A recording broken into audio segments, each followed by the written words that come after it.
Welcome back, friends. This is Yvonne Davis, your traveling warrior astrologer, and I am bringing this to you from under the stars. Today, I have for you a video on the July Cancer new moon. Now, for those of you who are interested in an update on Trump, I did another video about him to get you updated, but that I put exclusively on my Patreon channels because I want to be sure that I'm giving them special content that they can't just get for free on YouTube because they're paying for Patreon. That's only $5 a month. So if you want those exclusive updates, please go over there. Plus, I do a live Zoom meeting at least once a month. So at that point, you can ask any question you want. We do a live Q&A. And also, you can write the questions if you can't make it to the live Zoom. So basically, anyone who wants updates on the political stuff, please go over to Patreon. And, I make every effort to answer every single question you have as quickly as possible. Okay, so getting back to this new moon video, and also want to mention I'm still doing my anti-inflation special, which is an hour-long astrology reading for $99. Any of these things you can always find a link in the description box below. So if you want to go to Patreon or you want to get a reading, please do that. Okay, back to this Cancer new moon. The first thing I want to say about it is that Cancer is the ruler of the fourth house of home, family, ancestry, real estate, and our psychological foundations that we get from our family of origin. So no matter where this is in your chart, it may relate to something having to do with home, family, where you live, perhaps real estate, or your psychological foundations. The other thing I can say about this new moon is that it is directly related to the upcoming Venus retrograde, because this new moon is on July 17th and the Venus retrograde starts 5 days later on July 22nd.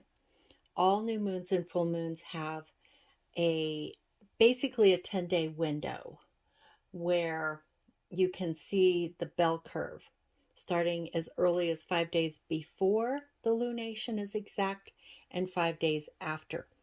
So with a full moon, you're more often going to see it leading up, and with a new moon, you're more often going to see it following. So this is the 5 days following this new moon. That's when Venus goes retrograde. So this new moon is definitely tied to the Venus retrograde. So what I'm going to do as we talk about this is not just point out its relationship to the Venus retrograde, but even more importantly, talk about the house placement. Because wherever this new moon is happening for you will give you a clue about what this is pointing to for the Venus retrograde. They are absolutely tied together, okay? That is the most important thing you can understand about this new moon. Now, the other thing I want to point out is that there are some very tricky things going on here, okay? And we can see them even more strongly in the Venus retrograde chart. So I'm just going to do the new moon, and then in another video, I can do the Venus retrograde. But this is already giving you a clue. So we see here Venus at 28 degrees. That is where she's going to station retrograde in 5 days. So she's already slowing down because she normally moves 1 degree every day. And she's going to stay at this degree, this 28th degree, for 5 days before she turns retrograde. So that's a long time building up that intense power at that degree. Not only that, but she is making a quincunx to Pluto at 29 degrees and a quincunx to Neptune at 27 degrees of Pisces. So let me point that out again. Venus at 28 degrees of Leo, making a quincunx. That's that blue line that goes down to Pluto at 29 degrees Capricorn, and another blue line going down to Neptune at 27 degrees of Pisces. This is called, actually, it's not just a yod, but when there are two of these quincunxes, or sometimes called inconjuncts, that's a yod. But this is also a boomerang yod because there is a center point here. It's a little bit off exact because we're seeing a Mars Saturn opposition. And by the way, if you want to see how this is affecting Trump, go over to my Patreon channel to find out, because it's pretty fascinating. But this opposition, even though it's not exactly on center, it's a little bit off. I would say something like 6 to 7 degrees off center, but that's okay. It's still part of this boomerang yod. And basically, Saturn is putting on the brakes. Mars wants to move forward. Mars is the warrior. Mars likes to take action, wants to move forward to solve problems, and Saturn is putting on the brakes. So that's a pretty big deal. Now, there are some really nice things in this chart too. But before I get on to that, I want to point out one more challenging alignment, which is the fact that the nodes are just about to change signs, which means they will be changing their ecliptic axis. And when they do that in a few days, because by the time we get to the Venus retrograde in 5 days, this will have happened, okay? And then they stay there for a year and a half, and that's where the eclipses happen, in that new axis in your chart. And so a new area of your life will be activated by the eclipses for the next year and a half. So that's all fine and good, except for the fact that it is making an exact square to Pluto. And in those 5 days following this new moon, the moon will move into another sign, and the sun will move into an exact opposition to Pluto and square to the nodes, all at 29 degrees. Again, that is part of the Venus retrograde. I will talk about it more after this video. I'm not going to smash them together. I'm just showing you the connections. All right, so the good news about this chart, because there is some, is that this new moon is making a sextile to Uranus and a trine to Neptune. So that gives it a much more favorable quality in terms of being able to find solutions, because Uranus can bring breakthrough, and Neptune, it dissolves boundaries, but sometimes that can help if you need to release some old pattern and be expansive and creative and come up with new solutions to problems, okay? So there's a tremendous amount of karmic stuff going on here that's really, really, really going to get triggered with the Venus retrograde, is possibly already getting triggered. And like I said, just because of the fact that the new moon is in Cancer, which rules the 4th house of home, family, real estate, where you live, who you live with, your family members, your ancestors, and your psychological foundations, which come from your family of origin. All of those could be activated by this new moon in Cancer. But like I said, I'm also going to go around the 12 signs. Wherever this new moon is landing, that may be the issues getting activated in your life by the Venus retrograde, because of the fact that they're tied together. It's the Venus retrograde that's really going to be challenging. So just keep that in mind. But like I said, there's a lot of positive stuff happening here too, to help you break old patterns and find new solutions to problems. The ones that will get activated by the Venus retrograde. Okay, keep that in mind. This is all working together. All right, so a little bit more positive news, which is that Jupiter, the great benefic, is making a sextile to Saturn and a trine to Mars. So even though we, like Saturn is putting on the brakes, we want to move forward and take action in order to start to initiate those solutions. But unfortunately, hold your horses, because I would say, honestly, while I do believe that the worst of the Venus retrograde will be resolved by September 4th when she goes direct, however, there will be another series of eclipses. So we have the new moon and the full moon, and that will be basically October-ish. And so I think we need to still keep that in the back of our minds, okay? Meaning that even though I do think things will get better with Venus direct on September 4th, just keep in mind that those two eclipses, the new moon eclipse and the full moon eclipse in the October range, they have a tendency to bring up karma and bring changes too. So just keep that in mind in case somehow those eclipses are tied to what's happening here, okay, in the next, let's say, 2 months, because, well, actually, I would say 6 weeks, because we're so close to the Venus retrograde, and she gets a lot better once she goes direct. So that's really about 6 weeks. Alrighty, so that trine of Jupiter Mars is going to help, okay? And the sextile to Saturn is going to help. That once we're able to move into solutions, those solutions will last, because Jupiter is the great benefic and because Saturn makes sure that whatever solutions are brought about, that they will last. The problem is Venus retrograde that's getting triggered here at this time, even as early as this new moon, because the new moon is telling us where the action is happening in relationship to this boomerang yod that Venus is activating in her quincunx to Pluto, Neptune, and the opposition of Mars and Saturn. So I'll just give you a quick brief overview of what Venus retrograde indicates.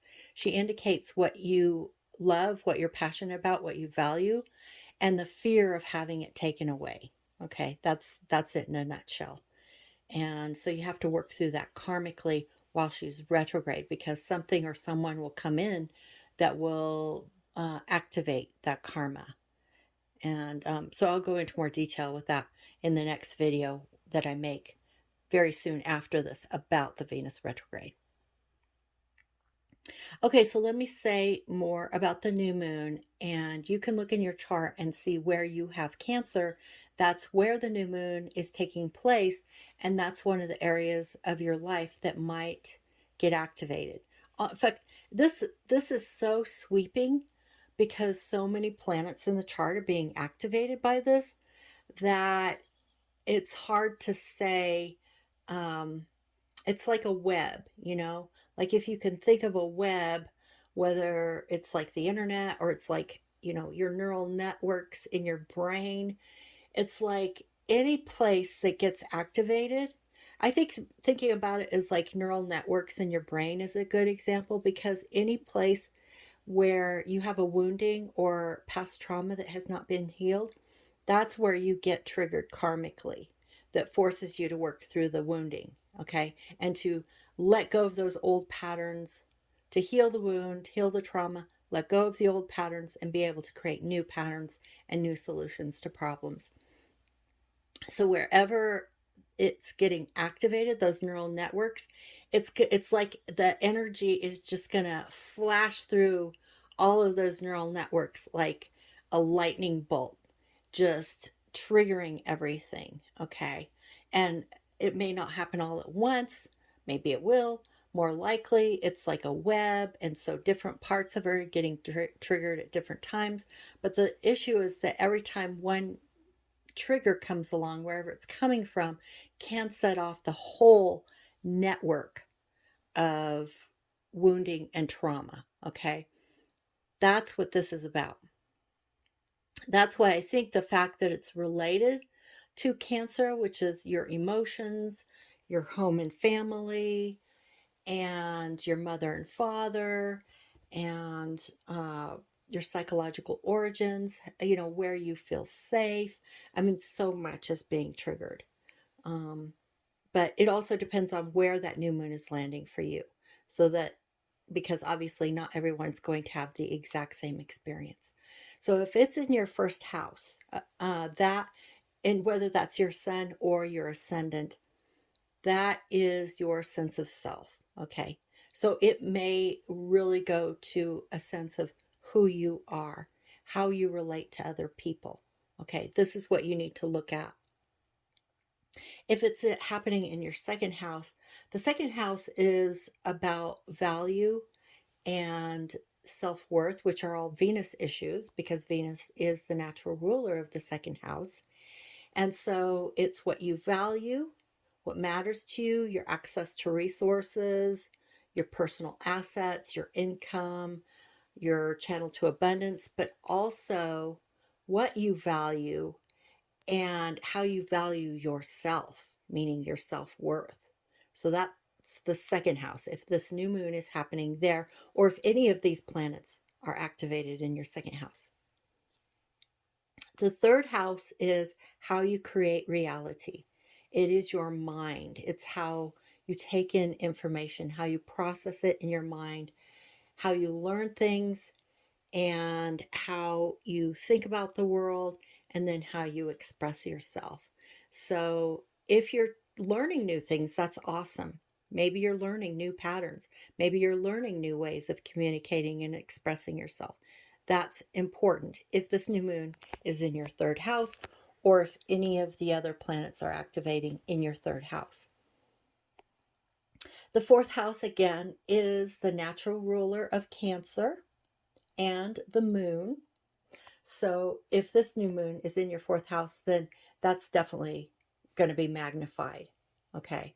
That this new moon is happening there in your fourth house, ruled by Cancer, ruled by the moon. It's definitely going to have something to do with your home, your family, real estate, where you live, the people you live with, any of your family, your ancestors, and your psychological foundations, which come from your family of origin. So you are definitely going to have something activated there. If it's in your fifth house, that can be fun, play, recreation, creativity, hobbies. So, and possibly even your children or any children that you interact with, or sometimes even romance or other people that you interact with when you're doing things like fun, play, recreation, hobbies, and creativity. So that would be good because, like I said, there's a lot of opportunity here for creative solutions. And actually, Venus retrograde is very good for artists and other creative people. So if you are doing something creative and you've got that new moon in your fifth house, you will probably benefit a lot from this Venus retrograde more than maybe anybody else. That's the best place. All right, the sixth house is work, body, and daily routines. So if you're having the new moon there, you may begin a new routine. That may be health and exercise, diet. It may be a routine at work or new work altogether, or something's getting activated at work with the Venus retrograde and or your daily routines. So if any of those things are happening, then again, you'll need to look at that karmically. The seventh house is your long term meaningful relationships, including contractual relationships, which also includes marriage, but it doesn't only mean marriage. It doesn't only mean business partners. It means virtually anyone that you have a long term meaningful relationship with, including open enemies. So, you know, with the Venus retrograde, you may find out if you have any enemies. All right, so if it's happening in your eighth house, that is the house of other people's money and any way that your money is tied or your assets are tied to other people or other organizations. That can include the obvious, but also it can include things like if you have to pay taxes or tax returns, insurance. It can include mortgages, debt, credit, uh, student loans.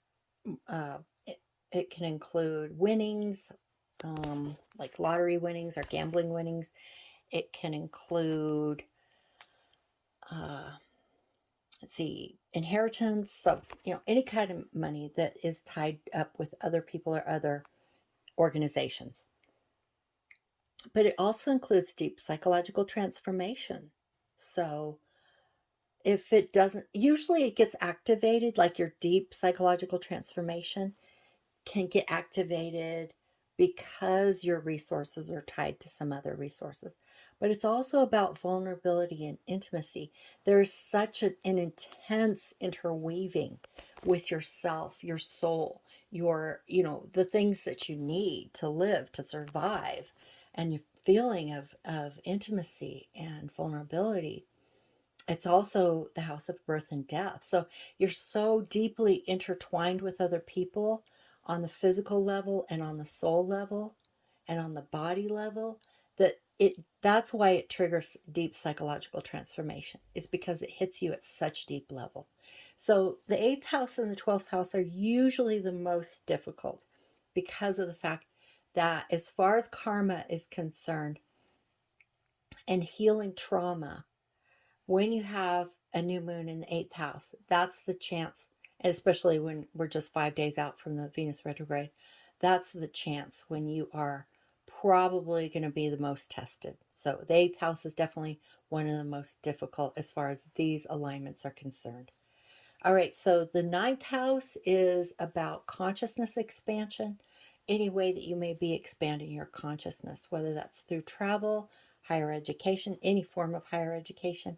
It doesn't necessarily mean you're getting a degree, it just may be that you are educating yourself in some way.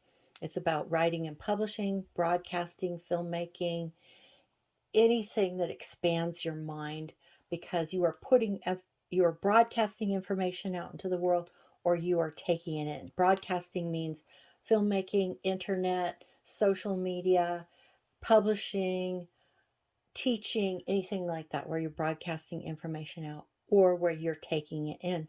It's also the area of law. So if by chance you happen to be involved in some kind of legal case, or legal documentation, then that might be activated there. But I would say in general, I wouldn't expect the 9th house to be difficult unless you are involved in some kind of legal case or legal documentation. If there's a challenge to what it is that you value, that's the issue with the Venus retrograde. That's the only case where I would think that the 9th house might be difficult, but otherwise it should be one of the relatively easy areas to have this new moon activating just 5 days prior to the Venus retrograde. The 10th house is your career. So you may be having a career crisis at this time, looking into something new. That doesn't necessarily mean it's bad. I mean, for some people, it may be difficult if you lose a source of income or if you lose your job, and that's forcing the new change that's coming about with this new moon there and the Venus retrograde, bringing about that change. But mostly it's probably going to be activated by your own desire to make that change. So again, I wouldn't expect this to be terribly difficult if you've got the new moon in the 10th house. 11th house is friendship. So you may, with the Venus retrograde and the new moon in the 11th house of friendship, you may find yourself triggered by someone that you know. And I have found that with Venus retrograde, if it's someone you know, like someone in your social circle, which would be the 11th house, it's 80% of the time it's a female. 20% of the time it's a man with a strong Venus in his chart. So keep that in mind, that it may be someone in your social circle who's triggering you with the Venus retrograde. But if they are not a true friend, then it's time to know and step out of that toxic relationship. And then the 12th house is all things hidden, subconscious, the shadow, and things that are occulted. Spirituality is also in the 12th house. Going on retreat is in the 12th house, but also hospitalization and institutionalization, sometimes even incarceration. Now, I'm not saying that I think any of you are going to, be incarcerated or anything like that. More likely, it's going to be about your subconscious and your shadow. That, like the 8th house, you'll be doing deep transformational work. There may be something ending, because the 12th house is also the house of endings and losses, because it's the last house of the zodiac. And so it's removing anything that's no longer needed, no longer serving you. Like karmically, you're ready to let it go and release it. Although you may not be ready, but the universe is saying it's time. So, and a lot of times that is what triggers the same kind of transformational work that you would experience in the 8th house. That if something is being taken away that you need to let go, it's being removed, it's coming to an end, that could trigger, a lot of fear and possibly old trauma, old wounds getting activated that you need to work through and heal. All right, so that brings this new moon video to a close. And again, if you want to see the exclusive update on Trump, go to my Patreon. It's only $5 a month. Plus, you'll get all of the exclusive video access. And I'm going to be doing a lot more of that for my patrons now.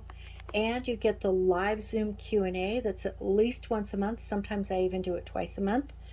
Usually in the winter, like fall, winter, early spring months, because in the summer I'm at my cabin, so I don't have as much time for that, but I do it at least once a month. And so that's the Patreon. And then, again, if you want to get a reading, I'm still doing my anti-inflation special, which is a $99 reading for an hour. And check out my new video on my new channel, Colorado Life. And I hope you'll enjoy it and become a subscriber. And finally, if you want to follow me on Instagram, check out the link in the description box below. And all links are in the description box below or at the end of this video. So that's it for today. And I look forward to seeing you in my next video or on Patreon. Talk to you soon.